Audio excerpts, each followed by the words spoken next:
One day, we're going to be the grandmothers. And when our children and grandchildren look back, what will they know because they knew us? Somewhere along the way, generations of knowledge stop being passed down. Maybe ours is the generation that starts passing it forward again. Welcome to Womenfolk Revival, where we are deeply rooted and wildly intentional. I'm Maggie. And I'm Meara. And I'm already the grandmother over here, almost twice now. But you know what I've been thinking about is we live in this really weird time where we can just pop online and ask Google or chat not almost, anything. You know, how do I grow this? How do we preserve that? How do we make bread? What plant is this? And we'll get the answer, but that is just not the same as asking our ancestors who knew. You know, I can find the recipe online, but the recipe can't tell me why my grandmother made it, who taught my grandmother how to make it, and whether she started making it because there were 6 mouths to feed and hardly anything in the pantry. You know, what she changed because one year something didn't grow, or who was standing behind her when she learned, and what was happening in her life when that recipe became part of her family. That is different. That is a story. That's the lifeline, you know. Yeah, I think about that all the time. I think if only when I were younger would I have realized everything that I realize now, and I would have sourced all that information. I would have spent my days after school going over to my neighbor's house or my grandmother's house and learning these things and making a recipe book from their recipes and writing down everything that they knew. You know, and obviously we can't do that. We can't go back in time. So my goal now is to be that source for not just my children, but also my grandchildren. That's when I think things are going to get really dreamy, is when I finally have grandchildren and life has slowed down more for myself and I can really, you know, just dive full in and immerse myself in doing all of this and learning all of this, and I'll be able to show them along the way. Yeah. That's Do you ever gonna think get about cut. that? No. Well, when I started thinking about what I've learned from somebody without even realizing I was being taught, I immediately thought about my mom. So my dad had a major heart attack in 1990, and I remember staying with my family because my mom stayed with him constantly and took care of him. You know, she worked in early intervention for years. She had her master's in psychology, and she always really was very knowledgeable when it came to medical terminology and understanding what was going on. But looking back now, that wasn't the biggest thing that I remember. I remember that she had stayed with him, right? So it wasn't about, okay, she has all this information to keep him safe and keep the doctors, you know, being able to talk to the doctors and discussing things back and forth. It's just that she stayed. She paid attention. She had questions. She was his advocate. She made sure he was taken care of. And I believe my mom is the reason that he survived. And then my grandma had a stroke. That was in 1990. And then years down, my grandma had a stroke when I was in high school, and she ended up in the nursing home, right? And I just remember us being there all the time. I mean, all the time. I would go with her. I would help change my grandmother. We would sit with her. We would talk with her. We even bought a van so that we could take her places and shopping. And we would just literally sit there for hours and talk. And so even when my mom physically wasn't there, she was still always checking. How is she doing? What has changed? What's going on? Call me if anything happens. You know, she made sure people caring for my grandmother knew that somebody was always paying attention. And I didn't understand the depth of that when I was younger, because I wasn't sitting there thinking, my mom's teaching me how to care for an aging parent, right? I was just going with her to see my grandma, but I was learning. And this is exactly what we're talking about today, because some of the most important things that I had learned from my mom, she never actually taught me. I just watched her live them, right? Oh. This is always so emotional, and now I'm carrying them with me. No, and that's a beautiful thing. And I think today, even when we are present in that kind of a situation, we're almost lost in a sense We of are. what to do, and we don't question what the doctors are doing and what they're giving us, and that's so. I didn't even really think of today's episode and that aspect, but you're so right. Yeah. We don't know how to care for people, and we do, you know, obviously it was a little different in your sense with your grandmother because she had a stroke, so she needed a little bit of different care. Sure. But, you know, our elders did used to join us and live with us, and they don't anymore. Now my grandma, I saw her all the time because she lived down the road, so it didn't really matter that we weren't living in the same household. But you know, and when she took out, she had cancer, so it was not a very long time that she even had in the hospital. But I don't remember. I never had that experience of having to really take care of anybody. And I do think about that with my parents. You know, I want to know how to take care of them and how to really be present and how to make sure that everything's happening right. Well, that's the thing is, many, many, many years ago, nursing homes didn't even exist. You know, people weren't just like, oh, we're going to make money off this. Let's learn how to stick people in homes, right? I've been there. I was a medical assistant. So I saw it from the doctor's office aspect. I was a certified nurse aide assistant, so I took care of, you know, patients or clients in the nursing home. And then I became an LPN, worked in the nursing home before I did my independence. But I saw firsthand these people, you know, with the way society is today, we just stick them in the home because now they're a part of the problem, right? I have to work 24/7. I have to take care of my kids. I don't have time to take care of my parents. And for some people, it's a burden. For other people, it's not. Like for us, it was never a burden. But I've seen people firsthand on these people's deathbeds fighting over the will. And even after they've passed away, you know, you're still able to hear after you passed away for a little bit. So it's just kind of like, I never understood why we had to argue over money and who's getting what. Like, Right. Is that really what this is about here? Why are we not emotional over the fact that they're passing away and remembering who this person was and the history that they had behind them of where they came from and how that is now gone? You know, you can't get that back because knowledge has a history.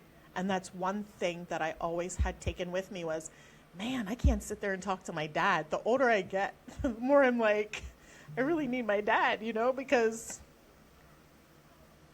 our elders carry that wisdom that as you age, you need. And so elders are so important to me. Now, my mom is one of those people where she's so independent, like she will never let me do anything for her. She's in her mid-70s. She's going to kill me if she hears me saying this, but you know, she's very independent, still drives around, still does things with her friends.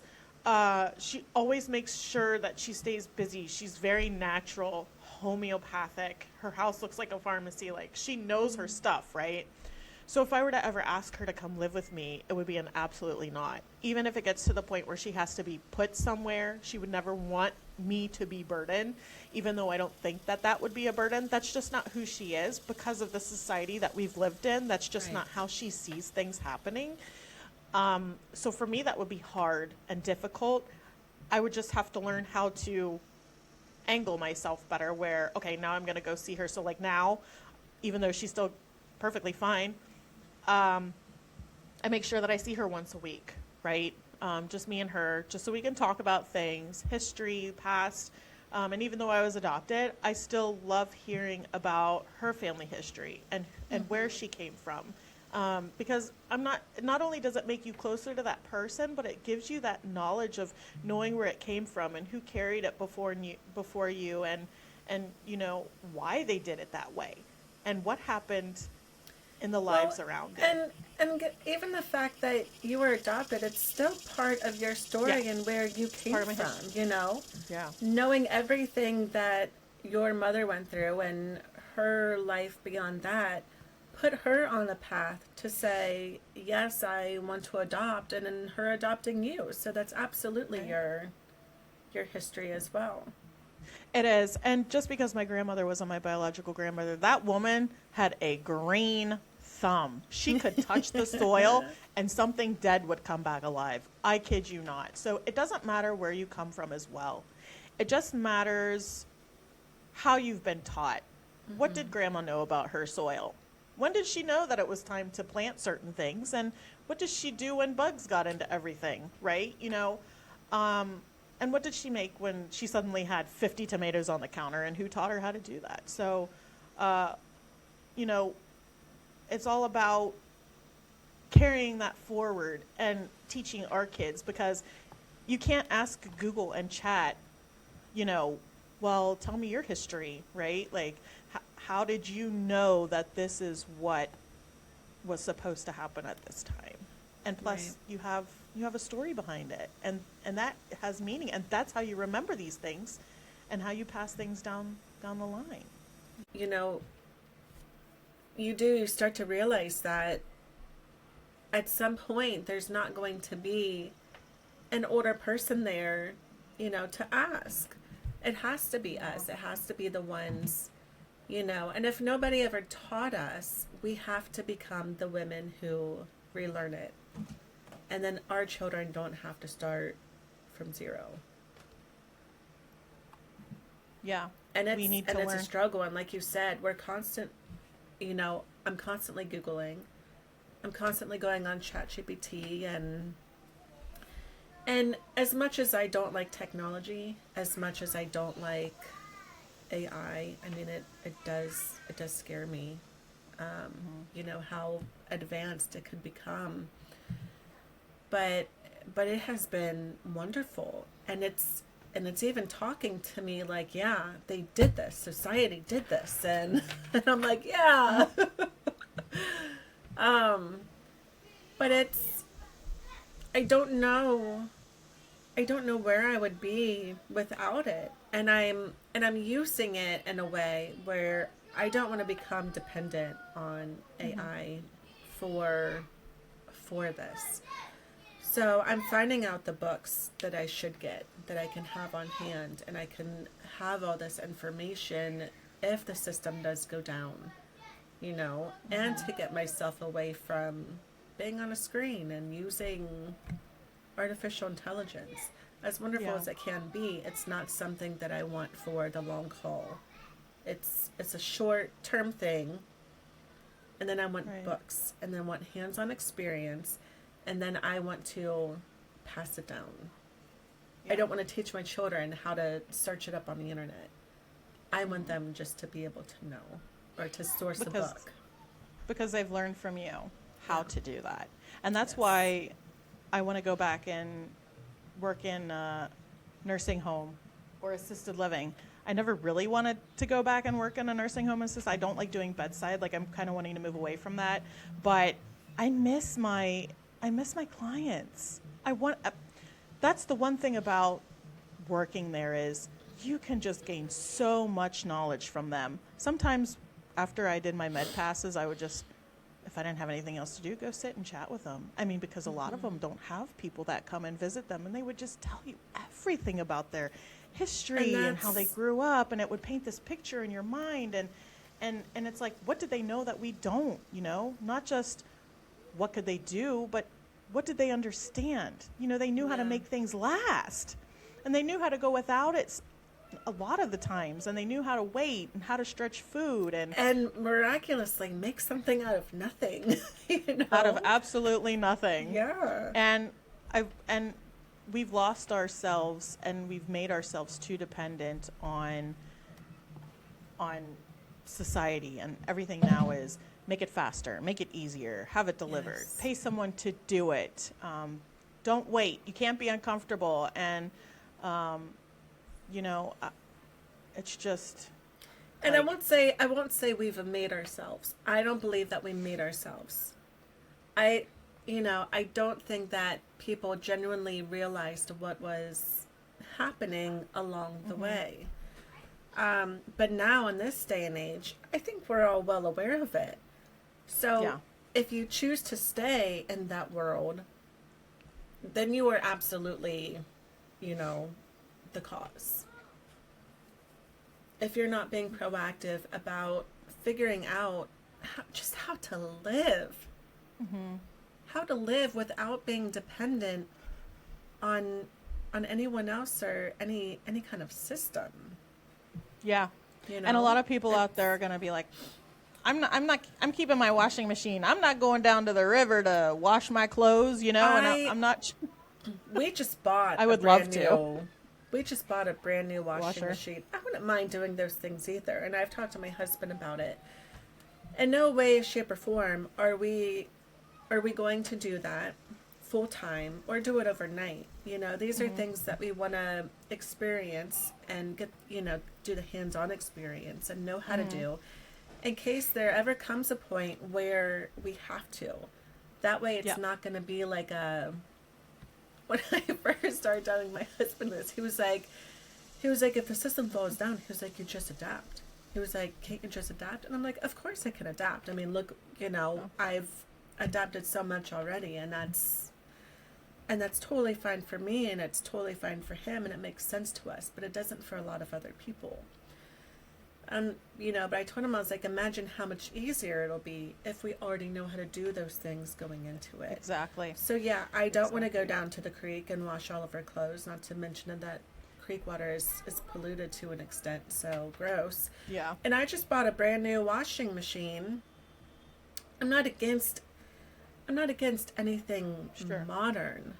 It's not about going completely back in time, but it's about bringing that old time information that's important into the future with us, and not just throwing it away. I also think that it makes you more appreciative of what you have, Absolutely. because everything wasn't better back then. Women worked incredibly hard, busted our butts just like we're doing now, just on the opposite end. And didn't have a say in almost anything, And people suffered, and there was fewer choices.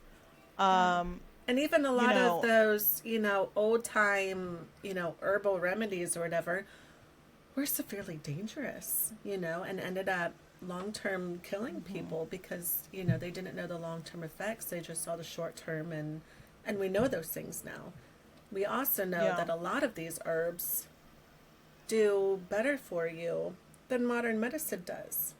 Modern medicine is like the new, It is. And being a nurse in the nursing field, I do believe that modern medicine definitely saves lives when you need it, right? Oh, it has a place, absolutely. There are things about modern life I'm incredibly grateful for, and I'm not trying to go backwards, but I do think that progress has trade-offs. And sometimes I wonder, what if some of the inconveniences that we've worked so hard to remove were actually teaching us something? Yeah. So I feel like sometimes inconvenience is another person needing you. Your aging parent walking really slow through the store. You know what I'm saying? Like, and a little kid wanting to help you cook, like your kids when you do it twice as fast without them. Yeah. All those things take time, and we're obsessed. We're living in a society and in a world where we're obsessed with saving that time. But what are we saving all this time for if we really don't have time for each other? Like, what sense does that make? Because maybe some of these things that we've been calling interruptions to our life are actually life. Yeah, and a lot of these things that we've been talking about relearning, these practical skills, it's more than that. It's patience, resourcefulness, oral storytelling. You don't hear people telling stories anymore, Seasonal awareness, knowing your neighbors. Now I know some of my neighbors out here. I don't We know don't want them. to know ours. We're hermits, recluses here. Sure, and my husband and I are like that to an extent too, but I miss that. Emergencies happen. Yes, and I miss that. And it's hard nowadays because people are kind of all over the place, and there's a lot of crazy ideas, and people thinking that they're light bulbs or cats or whatever else. So you never know what you're gonna get. What? Well, yeah, haven't you? There was a school not too far from here where they made like special allowance for a kid who thought he was a dog or something. I mean, it's nuts. So you never know what you're going to get as far as your neighbors, but they're, Going out there. it's a Okay, reality, well, right? it is. And now that I'm a mom and grandmother, this hits different for me because we talk so much about what we're going to leave our children with, whether it's money, a house, property, things. And my husband and I have talked about this with our children. And that's not what we're wanting them thinking about when they think about what we have left behind for them. Sure, I mean, if there's money, fine, and things, fine, but that's not what we're trying to build. We don't want to spend life asking, what are we going to leave our children? We want to ask, what am I leaving in my child, right? What do they know because of us? Was it something we grew, or can they take care of themselves? Do they know how to use the land around them? Do they know how to care for somebody else or sit beside someone who's hurting, without needing to fix them and take on a whole nother task that's going to just drag them down? And do they know how to stay and show up? Because money gets spent and things break and houses get sold, but knowledge just keeps on moving and stories keep moving with it. Yes, absolutely. So if I teach my child how to grow something and she teaches her daughter, and someday her daughter's standing in a garden doing something I once showed her mother, that's not just skills, there's also a story attached to it. Grandma taught mom, and maybe someday grandma taught grandma, and suddenly something that could have ended has kept moving. Yes, I love that. Yeah. And thinking too, if our children someday tell stories about us, and know about what they've learned from us, think to yourself, what do I hope my child is going to say? Yeah.